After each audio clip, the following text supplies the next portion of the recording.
Hi students, कैसे हो? I think lockdown का बहुत अच्छी तरह से चालू है। आज हम लोग एक इंटरेस्टिंग टॉपिक पढ़ने वाले जो बच्चे लोगों के बेसिक कंसेप्ट्स क्लियर नहीं होते रिगार्डिंग एमओए एंड एओए। आज उसका फर्स्ट लेक्चर रिकॉर्ड हो रहा है। तो आज हम लोग पढ़ने वाले प्योरली कंपनी डॉक्यूमेंटेशन और कंपनी फॉर्मेशन के टाइम पे हम लोग कौन से डॉक्यूमेंट्स की जरूरत पड़ती है। कंपनी फॉर्मेशन के टाइम पे हम लोग कौन से प्रोसेस को फॉलो करना पड़ता है, ये भी हम लोगों को आज के लेक्चर में पढ़ना है। ओके, आज के लेक्चर में हम लोग एमओए पूरा कंसेप्ट कंप्लीट कर लेंगे और नेक्स्ट लेक्चर में एओए, उसके बाद में प्रोस्पेक्टस, उसके बाद में हम लोग कंपनी फॉर्मेशन के बारे में पढ़ेंगे। कंपनी फॉर्मेशन और कंपनी डॉक्यूमेंटेशन की बात करेंगे तो हम लोग पहले भी ये पढ़ चुके हैं हमारे 11th स्टैंडर्ड में। अगर आप प्रोफेशनल बैकग्राउंड के रहोगे तो अपनी कंपनी लॉ में पहले भी पढ़ा रहेगा, बट कंप्लीटली अगर नए रहोगे और आपको बेसिक कंसेप्ट भी क्लियर नहीं रहेंगे तो आज का लेक्चर आपके लिए बहुत ज्यादा इंपॉर्टेंट रहने वाला है। तो स्टार्ट करते हैं हम लोग कंपनी डॉक्यूमेंट्स से। कंपनी जब भी फॉर्मेट हो, कंपनी का जब भी फॉर्मेशन होता है, कंपनी जब इनकॉर्पोरेट होने के लिए जाती है, कंपनी का जब रजिस्ट्रेशन होता है, तो मेनली हम लोगों को दो डॉक्यूमेंट्स स्टार्टिंग में लगते हैं। एक लगता है एमओए, सेकेंड लगता है AOA, that is memorandum of association and article of association. तीसरा जो डॉक्यूमेंट रहता है प्रोस्पेक्टस। जब भी कंपनी मार्केट में अपने शेयर्स इशू करने के लिए जाएगी तो उनको प्रोस्पेक्टस पब्लिक को इशू करना पड़ता है। तो इसके लिए क्या प्रोविजन है, इसके लिए क्या कंडीशन है, उसके अंदर क्या क्या कंटेंट होने चाहिए, ये सब हम लोग लेक्चर्स में पढ़ने वाले हैं। तो आज के लेक्चर में एमओए के बारे में पूरा पढ़ेंगे। मेमोरेंडम ऑफ एसोसिएशन होता क्या है, उसके फीचर्स क्या है, उसके अंदर क्या क्या कंटेंट होते हैं, क्या एमओए बनाना जरूरी है कंपनी के एंगल से, जरूरी है तो उसमें क्या क्या जरूरी पॉइंट आने चाहिए, वो भी हम लोग देखने वाले हैं। तो लेट्स स्टार्ट विथ एमओए। बच्चे लोग, सबसे पहले एमओए और एओए का अगर मुझे डिफरेंस बताना हो तो कंपनी की आउटसाइडर लायबिलिटी जो बताता है या लिमिट्स बताता है, बाउंड्री प्रेजेंट करता है, वो रहता है एमओए। मतलब कंपनी मैक्सिमम कितना काम कर सकती है, कंपनी का एक्चुअल आउटसाइडर वर्क ऑब्जेक्ट क्या क्या काम कर सकती है, वो बताएगा एमओए। कंपनी की इनसाइडर बाउंड्री, मतलब कंपनी के इनसाइडर रूल्स एंड रेगुलेशन की बात करेंगे तो होता है आर्टिकल ऑफ एसोसिएशन। तो हम लोग रीड करते हैं एमओए क्या होता है। Memorandum of association represent a charter of company. It is a legal document prepared during the formation and registration of the company to define its relationship with the shareholder, and it specifies the objective for which the company has been formed. जब भी हम लोग कोई भी memorandum of association कोई भी company का बनाते हैं तो कंपनी का एमओए बनाते टाइम वो कंपनी के शेयरहोल्डर्स या कंपनी के जो भी आउटसाइडर रहेंगे उनका रिलेशनशिप प्रेजेंट करता है, मतलब उनकी रिलेशनशिप कैसी है। ओके, कंपनी के कैपिटल के बारे में बताता है, कंपनी का फर्स्ट सब्सक्राइबर कौन है बताता है, कंपनी एक्चुअली किस काम के लिए स्टैब्लिश हुई है, कंपनी का पर्पस क्या है, कंपनी का ऑब्जेक्टिव क्या है, वो बताएगा। तो ये सारी चीजें एमओए में लिखा होता है। उसके साथ साथ कंपनी का नाम क्या है, कंपनी का रजिस्टर ऑफिस कहाँ पे है, ये सारी चीजें उस एमओए में होता है। The company can undertake only those activities that are mentioned in the MOA, that is Memorandum of Association. Company वही काम कर सकती है जो कंपनी के मेमोरेंडम ऑफ एसोसिएशन में बताया गया है, कंपनी के मेमोरेंडम ऑफ एसोसिएशन में बताया गया। As such, the MOA lays down the boundary beyond which the actions of the company cannot go. मैंने पहले ही बताया था, एक कंपनी का बाउंड्री लिमिट वहां पे सेट होता है कि कंपनी उससे ज्यादा काम नहीं कर सकती। कंपनी का काम क्या क्या है और किस हद तक है, कंपनी का काम क्या क्या है, कंपनी किस हद तक काम कर सकती है, वो एमओए में बताया जाता है। हम लोगों को एमओए का ओवरव्यू तो पता चल गया। ओके, एमओए का ओवरव्यू पता चल गया, बट एक बार हम लोग एमओए का फीचर्स भी देख लेंगे सो और अच्छी तरह से फीचर्स भी हमारे क्लियर हो जाएंगे और कंसेप्ट भी अच्छे से क्लियर हो जाएगा। First, states the nature of business activity. Company किस नेचर की है, बिजनेस किस नेचर का है, वो वहां पे बताया जाता है। प्रिपेयर बाय प्रमोटर, जो कंपनी का प्रमोटर रहता है। देखो, डायरेक्ट हम लोग बोलते हैं कि shareholders are the owner of the company, ऐसा बोला जाता है, बट शेयर होल्डर तब होगे जब कंपनी होगा, शेयर होल्डर्स तब होगे जब कंपनी होगा, but before share holder company बनाने के लिए कोई तो आदमी रहता है, बिफोर शेयर होल्डर कंपनी बनाने के लिए कोई तो आदमी रहता है, तो उसको बोला जाता है प्रमोटर। तो प्रमोटर क्या करता है, ये एमओए बनाने का काम करता है। एमओए में अगर पब्लिक कंपनी होगी तो एटलीस्ट 7 की साइन होनी चाहिए, 7 लोगों की साइन होनी चाहिए। अगर प्राइवेट कंपनी रहेगी तो मिनिमम 2 पर्सन की उसके ऊपर साइन होनी चाहिए। स्टेटस स्कोप और limit of the company, company की स्कोप और कंपनी के लिमिट के बारे में बताता है। कंपल्सरी टू ऑल कंपनीज, अगर आपको कंपनी स्टैब्लिश करनी हो, कंपनी इनकॉर्पोरेट करनी हो, तो आपके लिए एमओए होना जरूरी है। आर्टिकल ऑफ एसोसिएशन भी होना जरूरी है, बट इनिशियली आपके पास एमओए होना जरूरी है। Different relationship between company and outsider, मैंने पहले ही बोला था कि कंपनी का जो आउटसाइडर जो भी पर्सन स्टेक होल्डर रहेंगे, वो क्रेडिटर हो सकता है, शेयरहोल्डर्स हो सकता है, कोई भी हो सकता है, उनके साथ रिलेशनशिप कैसा है वो एमओए बताएगा। एक पब्लिक डॉक्यूमेंट होता है जो हर कोई देख सकता है, कंपनी का एमओए देखने के लिए कोई भी देख सकता है। Compulsory for incorporation of company, अगर आपको कंपनी का इनकॉर्पोरेशन रजिस्ट्रेशन करना हो, एस्टेब्लिशमेंट करना हो, तो ये कंपल्सरी डॉक्यूमेंट रहता है, इसके सिवा आप कंपनी एस्टेब्लिश नहीं कर सकते। तो अब तक हम लोगों ने क्या पढ़ा, अब तक हम लोगों ने पढ़ा कि कंपनी डॉक्यूमेंटेशन की में 3 डॉक्यूमेंट्स मेनली आते हैं, एक मेमोरेंडम ऑफ एसोसिएशन, एक आर्टिकल ऑफ एसोसिएशन, एक प्रोस्पेक्टस। आज हम लोग डिस्कस कर रहे हैं memorandum of association. Memorandum of association means जो कंपनी की स्कोप, बाउंड्री और लिमिट्स को प्रेजेंट करता है, जो कंपनी का रिलेशनशिप आउटसाइडर के साथ कैसे वो बताता है, कंपनी क्यों पर एस्टेब्लिश हुई, उसका पर्पस बताता है, ऑब्जेक्ट बताता है, कंपनी का कैपिटल कितना है वो बताता है, कंपनी का नाम क्या है वो बताता है। हम लोग इसको और अच्छे से देखने वाले, कंटेंट्स और अच्छे से देखने वाले, तो नेक्स्ट स्लाइड में हम लोग देखने वाले हैं content, that is clauses of memorandum of association. तो फर्स्ट क्लॉज है नेम क्लॉज, सेकेंड क्लॉज है डोमिसाइल क्लॉज, मतलब कंपनी कहाँ पे स्टैब्लिश हुई है, कंपनी का रजिस्टर ऑफिस कहाँ पे। थर्ड है ऑब्जेक्ट क्लॉज, कंपनी क्यों स्टैब्लिश हुई है। उसके बाद में कैपिटल क्लॉज, कंपनी का कैपिटल कितना है। लायबिलिटी, कंपनी की हर एक शेयर होल्डर की लायबिलिटी कितनी है। कंपनी का सब्सक्राइबर कौन है, फर्स्ट सब्सक्राइबर कौन है, ये सब हम लोगों को देखना है।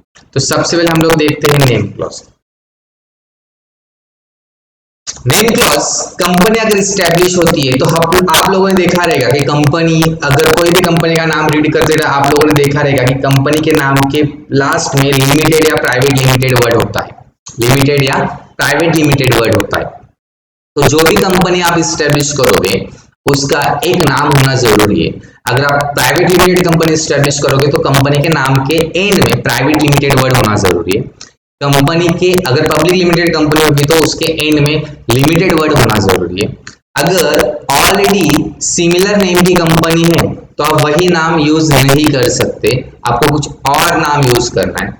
गवर्नमेंट ने कुछ स्पेसिफिक लिस्ट बताइए, उस लिस्ट में जो नाम है वैसे नाम आप यूज नहीं कर सकते। जैसे बड़ी पर्सनालिटीज का नाम ओके आप यूज नहीं कर सकते, तो जो लिस्ट दिया है उसको आप यूज नहीं कर सकते।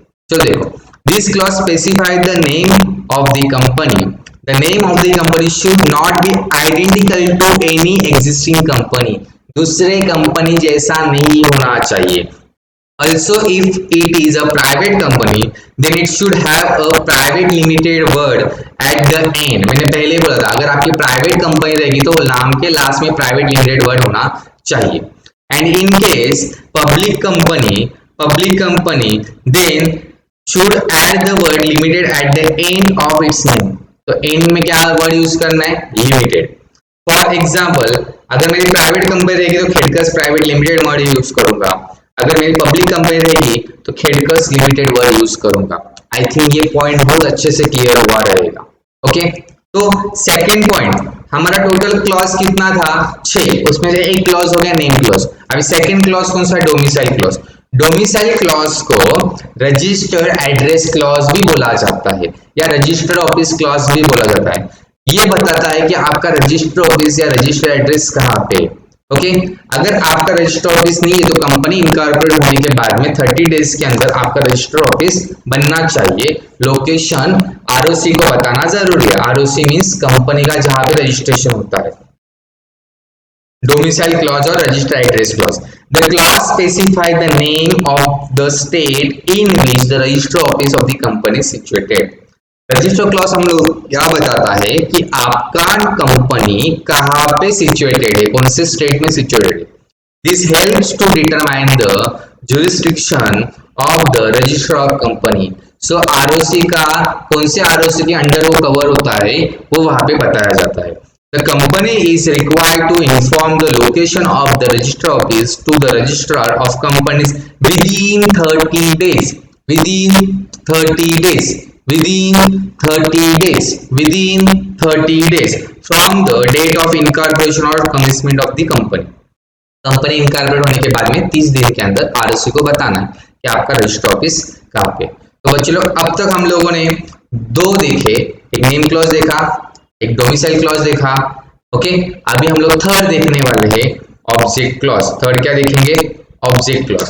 अभी ऑब्जेक्ट क्लॉज मतलब पर्पस, कंपनी का टारगेट क्या है, कंपनी क्यों स्टैब्लिश की गई है। The object clause of memorandum of association state the purpose of incorporation of the company.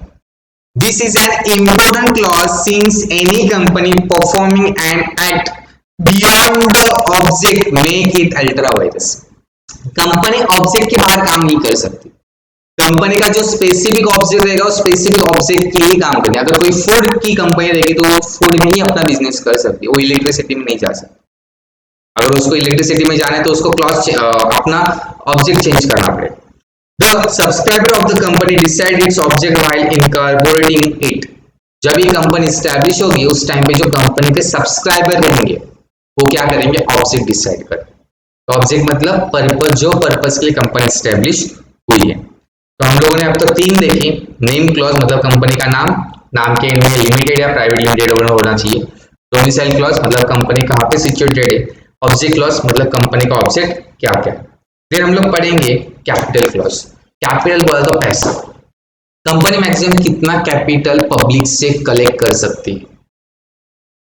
This clause details the maximum capital that a company can raise, which is also called the authorized capital, nominal capital of the company। इसको registered capital भी बोला जाता है। Company इससे ज्यादा public से raise नहीं कर सकती। This also explains the division of such capital amount into the number of shares of a fixed amount each। जैसे कि एग्जांपल, अगर कंपनी को 1 लाख रुपीस, अगर कंपनी ने maximum capital 1 lakh rupees decide किया है, जहां पे एक शेयर का रेट ₹10 रहेगा। एक शेयर का रेट कितना रहेगा? ₹10। तो कंपनी मैक्सिमम मार्केट में कितने शेयर इश्यू करेगी? 1 lakh divide by 10 is equal to 10,000। तो कंपनी मैक्सिमम 10,000 शेयर्स मार्केट में इश्यू करेगी, जिसका एक का वैल्यू कितना है? 10। मतलब मार्केट से कितना लेगी? 10,000 इंटू 10, 1 लाख रुपीस कलेक्ट करेगी। तो हम लोगों ने अब तक 4 क्लॉज देखे। कैपिटल क्लॉज, सॉरी, सबसे पहले देखा नेम क्लॉज, फिर डोमिसाइल क्लॉज, फिर ऑब्जेक्ट क्लॉज, फिर कैपिटल क्लॉज। अभी लायबिलिटी क्लॉज। लायबिलिटी क्लॉज होता क्या? लायबिलिटी क्लॉज मींस ऐसा क्लॉज कि जो कंपनी के शेयर होल्डर का मैक्सिमम लायबिलिटी बताता है कि कंपनी अपने वाइंडिंग अप तक अपने मेंबर से इतना इतना पैसा डिमांड कर सकती है। जैसे कि अगर मैंने समझो कोई भी XYZ कंपनी का शेयर परचेस किया जिसका वैल्यू है 100 रुपीज, कितना है? 100 रुपीज। तो मैं लायबल हूं कंपनी को ₹100 पेड करने को। जब भी कंपनी मुझसे डिमांड करेगी ₹100 तक मुझे पे करना है। जैसे कि समझो अगर मैंने पहले से 70 रुपीज पेड करके रखा है तो मेरी और लायबिलिटी कितनी बची? 30 रुपीज। अगर 100 का शेयर है, ऑलरेडी मैंने 70 रुपीज पेड करके रखा है तो मेरी लायबिलिटी 30। तो मेरी मैक्सिमम लायबिलिटी कितनी हो गई? 30। Okay. Liability clause mention the liability of every member of the company. Company के हर एक मेंबर शेयर की लायबिलिटी बताता है। It simply states that every member of the company has a limited liability. मतलब मेरी लायबिलिटी कितनी? ₹100 तक, मतलब limited. The clause also specify the amount of contribution of agreed upon for each individual participate in case of the company is closing or winding up। जब company बंद होगा या close होगा कंपनी का लिक्विडेशन होगा, उस टाइम पे company मेरे से पैसा डिमांड कर सकती है। ओके, आगे बढ़े। लास्ट क्लॉज है सब्सक्रिप्शन क्लॉज। लास्ट क्लॉज है सब्सक्रिप्शन क्लॉज। सब्सक्रिप्शन क्लॉज में बताया जाता है कि कंपनी का फर्स्ट सब्सक्राइबर कौन है, उस सब्सक्राइबर ने एटलीस्ट एक शेयर सब्सक्राइब करना जरूरी है, और ये क्लॉज कभी भी अमेंड नहीं हो सकता, अल्टर नहीं हो सकता। याद रखो, ये क्लॉज अल्टर नहीं हो सकता। The sixth and final clause of the MOA, the subscription clause should state the purpose of the subscriber to incorporate the company, agreeing to take the share in the company based on the number written in the memorandum। तो memorandum में number लिखा है उतने जरूरी है। ये हम लोगों ने क्लॉज देखे, हम लोगों ने टोटल क्लॉज कितने देखे, तो हम लोगों ने टोटल क्लॉज देखे 6। Name clause, domicile clause, object clause, capital clause, liability clause and last subscription clause. Okay, last हम लोगों ने कौन सा देखा, सब्सक्रिप्शन क्लॉज। लेक्चर कैसे लगा प्लीज कमेंट बॉक्स में बताना। अगर आप चैनल पे नए रहोगे तो प्लीज चैनल को सब्सक्राइब जरूर करना और बेल आइकन को प्रेस करना, बिकॉज जब भी मैं कुछ नए वीडियोस डालूंगा या आपके लिए शेयर करूंगा तो सबसे पहले आपको समझना चाहिए। वीडियो अच्छा लगा रहेगा तो पक्का लाइक करना। मिलते हैं नेक्स्ट लेक्चर में। Bye, have a nice time.